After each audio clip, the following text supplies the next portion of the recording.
Welcome to Pindar Poetry. We hope you learned something new.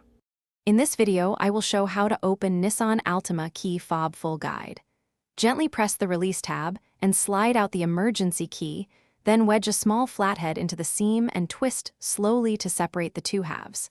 Keep track of tiny springs and buttons as you lift the top cover. Inspect the battery type and orientation before replacing it to ensure proper function after reassembly. Start with the emergency key removed, then use a small flathead or coin at the seam to pry open the fob gently. Work your way around the perimeter, releasing clips without forcing them, and keep loose parts in a tray. When the halves separate, note battery type and polarity, and avoid touching the circuit board contacts with bare fingers. Replace the battery, align the halves, and press firmly until all clips click back into place. If you're finding this video helpful, please subscribe and like to support the channel. Quick recommendation: make meal prep easy with leak-proof containers that seal tight and save kitchen messes, perfect for carrying lunch while you work on small projects.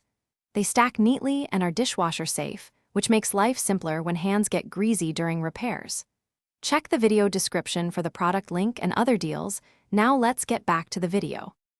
If the fob fails after battery replacement, check battery voltage and clean button contacts with 90% isopropyl alcohol on a cotton swab. Corrosion or dirt often causes intermittent signals, and stuck buttons can be freed by gentle cleaning.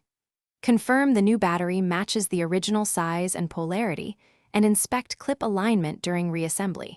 If damage to the shell or board is obvious, consider a replacement shell or professional repair to ensure reliable operation. Thanks for watching. Consider subscribing if we helped you.